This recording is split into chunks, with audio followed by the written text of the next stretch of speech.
Cuando el Señor Jesucristo pasó por Samaria, sabemos por el relato bíblico que Él tuvo un encuentro memorable con la mujer samaritana a la orilla del pozo de Jacob. Ustedes conocen muy bien la historia.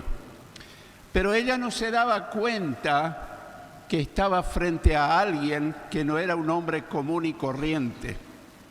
Al ver que la mujer no se daba cuenta que Jesús no era un hombre cualquiera, entonces le dijo intencionalmente: ve y llama a tu marido. Y ella le dijo: no tengo marido. El Señor le dijo: en esto has dicho la verdad, porque 5 maridos has tenido y el que ahora tienes no es tu marido. No lo dijo como un reproche, sino que lo dijo para que ella se dé cuenta que el que estaba frente a ella sabía aún la vida íntima de la samaritana. Ella, asombrada de que Jesús le describió su vida y tal vez le dijo otras cosas que no reflejan las Escrituras, entonces ella pensó y dijo: me parece que tú eres un profeta. Y eso la motivó a preguntarle acerca de la forma de adorar a Dios. Le dijo: nosotros los samaritanos siempre hemos venido desde nuestros antepasados a adorar en este monte. Se trataba de un monte que se llama Gerizim, que está en Samaria. Allí los samaritanos iban para rendir culto a Dios, para adorarle. Y dice la mujer: pero ustedes los judíos dicen que en Jerusalén es el lugar donde se debe adorar a Dios. Entonces Jesús le dice: de verdad te digo, mujer, que va a llegar el momento, y ya ha llegado, en que no importa el lugar geográfico para adorar a Dios, ni en este monte Gerizim, ni en Jerusalén. Dios está en todas partes. No depende del lugar donde estemos, sino de la actitud del corazón. Y le dice: ustedes los samaritanos adoran a Dios sin conocerlo. Nosotros los judíos adoramos a quien conocemos, porque la salvación viene de los judíos. Estaba mencionándose a sí mismo porque de Jerusalén o del pueblo de Israel iba a salir el Mesías prometido que estaba frente a ella, nada menos. Entonces le dijo: mujer, ya ha llegado ese momento, que para adorar a Dios no importa el lugar, ni en este monte ni en Jerusalén, en cualquier lugar. Estoy parafraseando. Dice: lo importante es adorar a Dios en espíritu y en verdad, porque a tales adoradores Dios busca que lo adoren. De estas palabras estamos aprendiendo que uno puede adorar bien o no tan bien, conociendo en profundidad a Dios o no conociéndolo. Así que de las palabras del Señor aprendemos muchas cosas. Y casi al final del diálogo con esta mujer samaritana, en el Evangelio de Juan capítulo 4, versículo 24, Juan 4, 24, Jesús le dice: Dios es espíritu, y los que lo adoran deben hacerlo de un modo verdadero, conforme al Espíritu de Dios. Qué palabras tan enigmáticas la que le dice el Señor. No sé si ella lo habrá comprendido. A veces nuestra adoración no es verdadera, no es completa, porque no alcanzamos a comprender todo lo que implica una verdadera adoración. Por eso hoy el tema que quiero compartir es una adoración completa. Una adoración completa.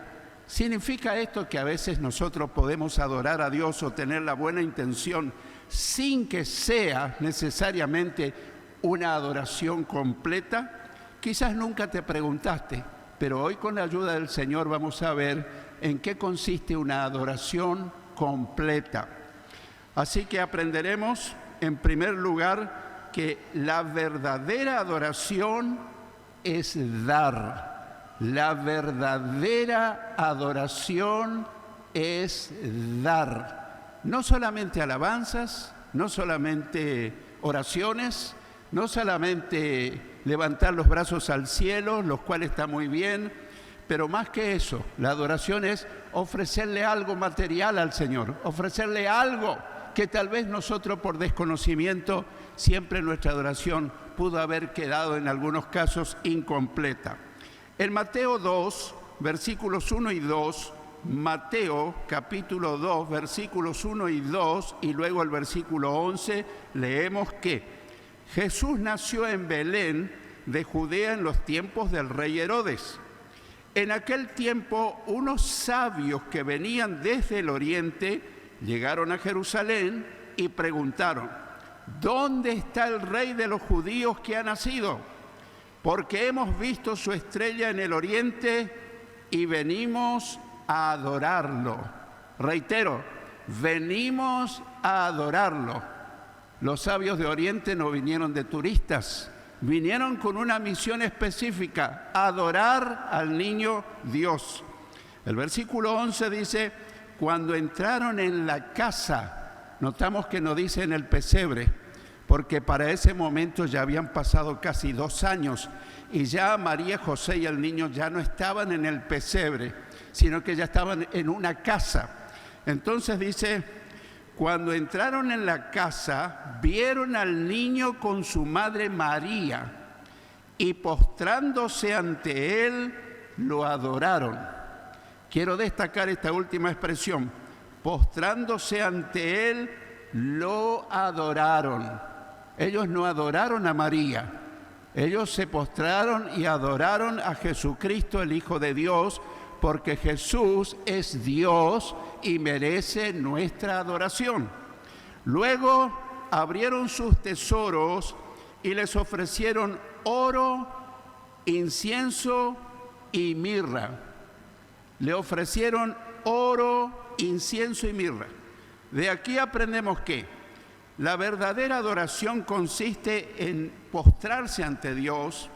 Quizás no lo hagamos físicamente, aunque algunas veces sería bueno en medio del devocional ponernos de rodillas, levantar las manos al cielo y adorarle al Señor.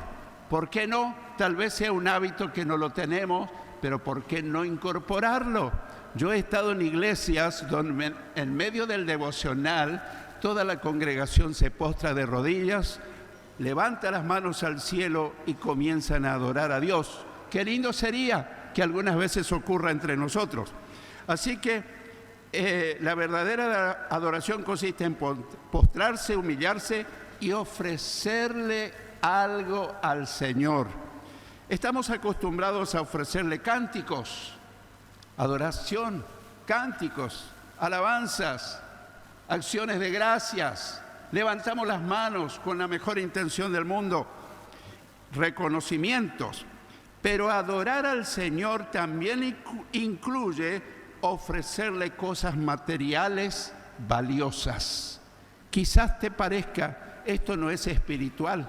Sin embargo, en la palabra de Dios encontramos que una verdadera adoración consiste no solo en adorarle desde el corazón, sino también desde nuestras posesiones materiales. Ofrecerle cosas materiales valiosas al Señor. Los sabios del oriente le ofrecieron oro, incienso y mirra. Tal vez estamos acostumbrados a saber qué regalos le trajeron para adorarle, porque ellos le entregaron al niño Jesús en el momento de adorarle.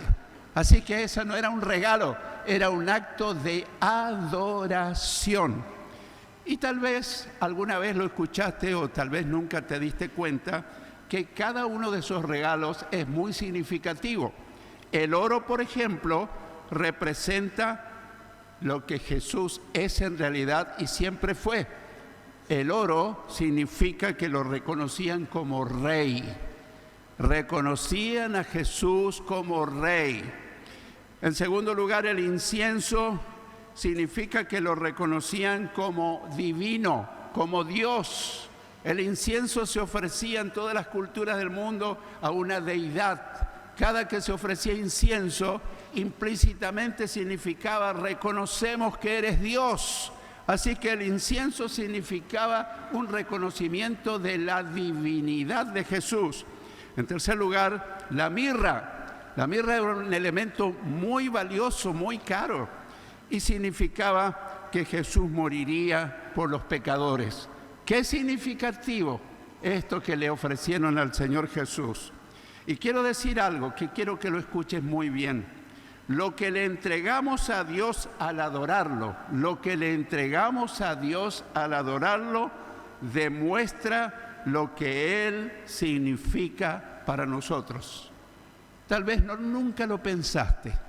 Tal vez tu diezmo, tu ofrenda, lo tomamos como una colecta, lo tomamos como una contribución para la obra de Dios, pero ningún diezmo ni ofrenda es para la obra de Dios.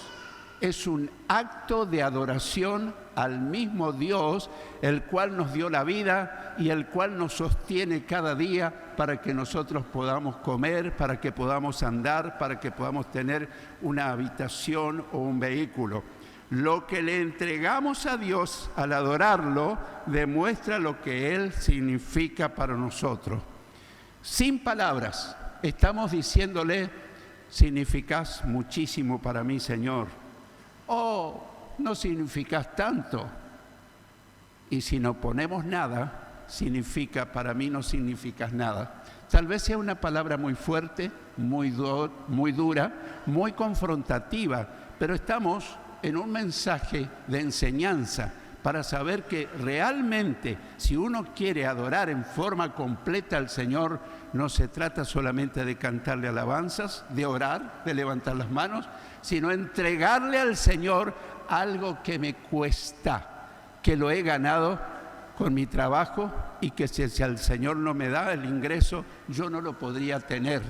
Ninguno de nosotros vive por su propio esfuerzo, sino con la ayuda del Señor. Siempre separo de antemano cada vez que estamos en el culto.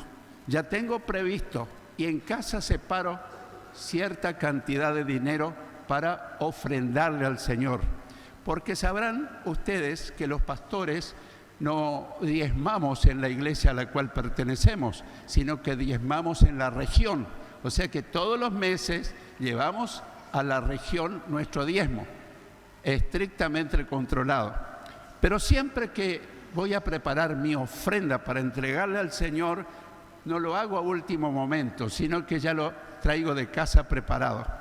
Pero en un momento antes que pasen los que recogen o que van a juntar las ofrendas, a veces el Espíritu Santo me habla y me dice: Arnoldo, ¿eso le vas a dar al Señor? Y me toma un temor reverente y una vergüenza. Y enseguida guardo lo que tenía o saco mi lugar de mi bolsillo y agrego lo que el Señor me hace sentir. Y yo estoy convencido que es el Espíritu Santo quien me indicó: tu ofrenda es muy pobre, el Señor merece más, el Señor te da tanto, todo lo que tenés es porque el Señor te da. ¿No le darías más? Yo entiendo, es un lenguaje que uno lo entiende a los que estamos acostumbrados a escuchar la voz del Espíritu Santo. Tal vez no se escuchen palabras audibles, pero hay una convicción interna que nos habla y que nos hace ver. Qué bueno es preguntarle al Señor: Señor, ¿cuánto debo dar para el Señor en este culto? ¿Qué podemos ofrecerle al Señor? Bueno, cada uno lo decide. Debiéramos orar antes de dar algo al Señor. Algo que nunca lo hacemos. Siempre oran las personas que van a recoger. Pero hoy lo vamos a hacer en una forma diferente. Cada uno que va a entregarle su diezmo o su ofrenda, ya no como una colecta, sino como un acto de adoración, va a tener en su mano y va a orar. No los que van a recoger, sino cada uno. Y va a decir, por ejemplo: Señor, yo quiero adorarte hoy con el dinero que me diste a ganar con mi jubilación, con mi trabajo, de alguna manera. y yo aparto esto y no te lo doy como una contribución, como una colecta, es parte de mi adoración.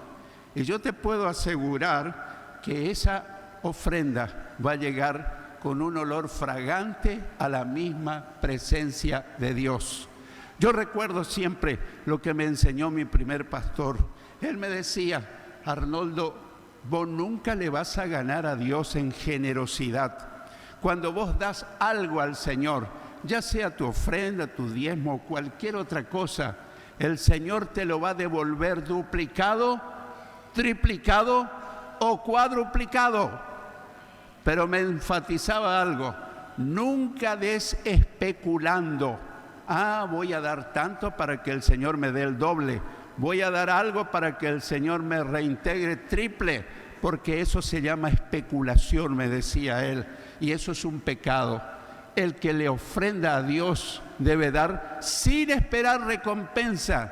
Pero en los años que llevo siguiendo al Señor, ya van bastante tiempo, 57 años, yo te puedo asegurar que nunca le vamos a ganar en generosidad al Señor, porque el Señor no es deudor de nadie, Él es generoso. Y si nosotros lo hacemos de todo corazón como un acto de gratitud, de adoración, de alabanza, no sé cómo Él te va a devolver. Pero no lo esperes, porque los regalos no se esperan, se los recibe de parte del que da. Pero cuando lo recibís, acordate de decirle: gracias, Señor, no lo esperaba, ni lo merecía, pero me doy cuenta cuán grande es tu generosidad. Así que la verdadera adoración es dar. ¿Le estaremos adorando siempre? Bueno, yo en esta oportunidad quiero expresarle nuestra profunda gratitud y agradecimiento a los hermanos que son fieles en diezmar, en ofrendar. Todo lo que tenemos materialmente fue hecho a través de la fidelidad de tus ofrendas. Así que quiero expresarle nuestra gratitud. Pero siempre tenemos nosotros un poco de tristeza, porque hay hermanos que a veces yo entiendo que no dan porque tienen miedo de quedarse sin nada y que no van a llegar a fin de mes. Y yo estoy orando por ellos, porque a Dios nunca nos va a dejar sin nada. El salmista dice: joven fui y he envejecido, y no he visto al justo desamparado, ni a su descendencia que mendigue pan. ¿Qué padre va a dejarnos sin el pan diario en la mesa? ¿Qué padre va a dejarnos sin que lo necesitamos? Y Él lo conoce antes que se lo pidamos. Así que yo te puedo asegurar, y quiero motivarles a aquellos hermanos que por distintas razones, quizás por miedo, no dan nada para la obra del Señor. Quiero motivarles. Esto no es un regaño, esta es una enseñanza de amor, porque me da mucha pena que a veces me dicen: cada vez estoy peor, cada vez estoy más pobre, cada vez me alcanza menos el dinero. Y me dicen: pastor, ¿usted sabe a qué se debe? Y yo, con mucho temor de Dios, le digo: ¿cuánto le estás dando al Señor? ¿Dando qué? Y dando de ofrenda, de diezmo, lo que sea. Pastor, pero a mí no me alcanza para darle. Bueno, yo te quiero hacer el gran desafío, que a partir de ahora le des al Señor lo que es del Señor. Jesús dijo: darle al César lo que es del César y darle a Dios lo que es de Dios. Eso de darle al César significa pagar mis impuestos municipales, pagar la tasa de servicio, pagar la patente del auto, pagar la luz, pagar el agua. Le estamos dando al César lo que le corresponde, le estamos pagando al Estado provincial. Pero a Dios lo que es de Dios. Algunos piensan que hablar de esto parece que no fuera espiritual, pero tiene connotaciones espirituales profundas, y eso se refleja en la economía y el bienestar de los hijos de Dios. Cuando hay hijos que se esfuerzan en darle a Dios lo que a Dios le corresponde, Dios se encarga de prosperarle, de aumentarle, de sostenerle. Pero como dije, nunca especulemos, como hay algunos lugares que dicen: pone tanto. Sembrá y Dios te va a multiplicar. Yo no digo esas cosas. Dale sin esperar nada, pero Dios nunca va a ser indiferente a lo que le ofreces a Él. Así que quiero enfatizar, nosotros no diezmamos o ofrendamos para la iglesia, ofrendamos al Señor como parte de nuestra adoración. Y te hago una pregunta, tal vez un poco molesta. ¿Le estás adorando al Señor en esta área? ¿O solamente le cantás alabanzas? ¿O solamente levantás las manos?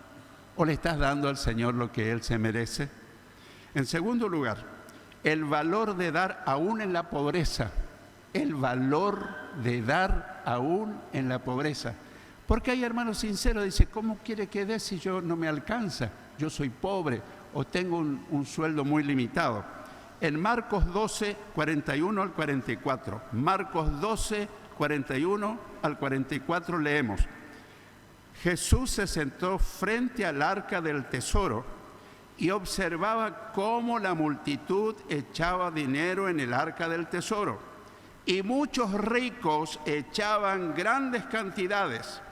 Llegó una viuda pobre y echó 2 pequeñas monedas de cobre, o sea, un cuadrante. Y llamando Jesús a sus discípulos les dijo, en verdad les digo que esta viuda pobre echó más que todos los contribuyentes al tesoro. Parece algo ilógico. Ella dio, humanamente hablando, menos que todos los demás.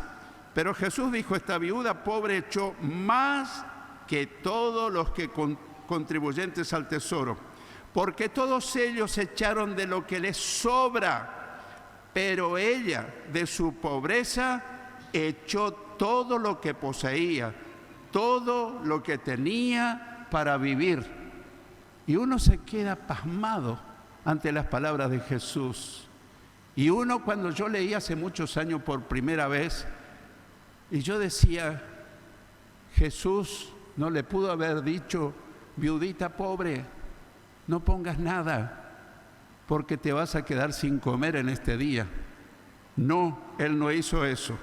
El Señor Jesús se admira y elogia la actitud de la viuda pobre por haber dado todo lo que tenía para vivir.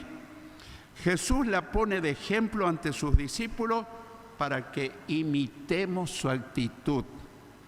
Y nos preguntamos, ¿supliría el Señor a la viuda pobre por haber dado todo lo que tenía?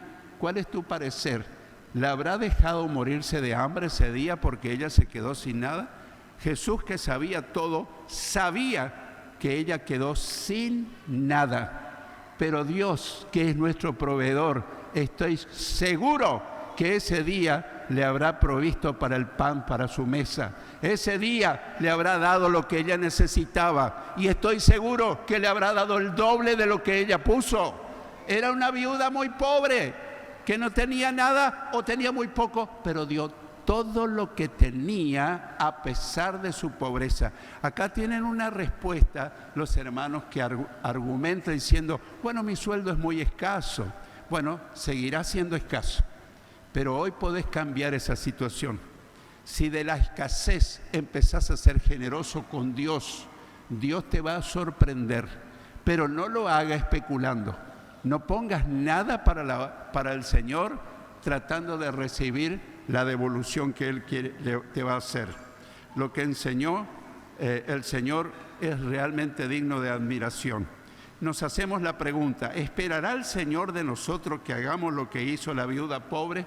¿Cuál es tu parecer? Si Él aprobó y la puso como ejemplo a la viuda pobre, ¿esperará de nosotros que hagamos lo mismo? ¿O solamente espera que le ofrendemos o diezmemos los que tienen un buen sueldo? O aún los pobres. El Señor con su ejemplo nos está hablando a las claras. Así que para el Señor es de gran valor dar aún en la pobreza. Dar aún en la pobreza. El Señor no se fija tanto en la cantidad, sino en la intencionalidad del corazón. En tercer lugar, consecuencias de cómo damos. ¿Trae consecuencias de cómo damos? ¿Tiene efectos eso en nuestra economía, en nuestra vida? En 2 Corintios 9, versículos 6 al 8. Segunda Corintios 9, versículos 6 al 8 leemos. Recuerden esto, el que siembra poco, cosecha poco, pero el que siembra mucho, cosecha mucho. Cada uno debe dar lo que en su corazón ha decidido dar, y no lo haga con tristeza ni por obligación. Dios ama a los que dan con alegría. Si vas a dar con tristeza o por obligación, yo quiero decirte un consejo de amor: no des nada, porque Dios no evalúa tanto la cantidad, sino la intencionalidad. O sea, si vas a estar llorando, tengo poco, no me va a alcanzar para llegar a fin de mes, ¿con qué voy a pagar el agua? ¿Con qué voy a pagar el impuesto? Mi hermano querido, no des nada para el Señor, pero tristemente, probablemente tu sueldo no te va a alcanzar. Pero el Señor dice, pruébenme en esto ahora, a ver si yo no abriré las ventanas de los cielos y derramaré bendición hasta que sobreabunde. El Señor es generoso, el Señor es bueno, el Señor sabe de antemano lo que necesitamos. Dios tiene el poder, sigo leyendo el versículo 8, que no lo haga con tristeza ni por obligación, Dios ama a los que dan con alegría. El versículo 8 dice, Dios tiene el poder de darles más bendiciones de las que necesitan, para que siempre tengan lo suficiente para ustedes y también para que puedan ayudar generosamente a toda buena causa. O sea que Dios promete darnos más de lo que necesitamos. Y algunas veces alguno de nosotros habrá dicho, pero yo no esperaba que me aumentaran mi salario, pero yo no esperaba que pudieran darme este regalo.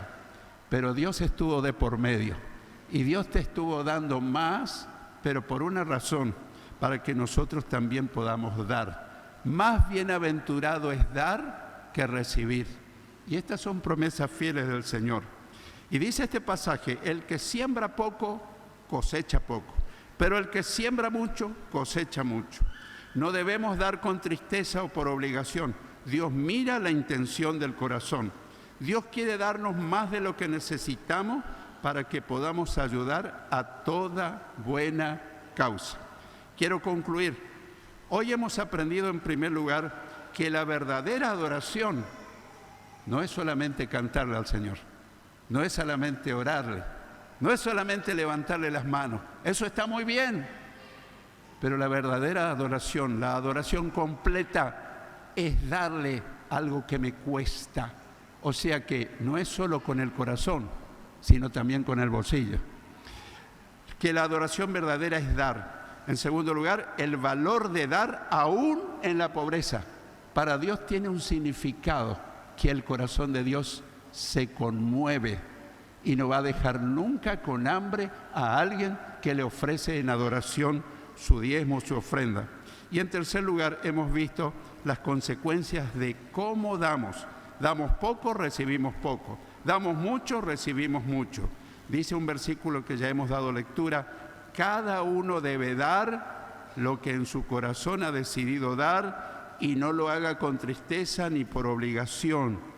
Dios ama a los que dan con alegría. Qué bueno es que esta mañana nuestros corazones se llenen de alegría y no de tristeza ni compromiso. Así que, hermanos queridos, eso es lo que el Señor me dio a compartir. Esta oportunidad la tenemos.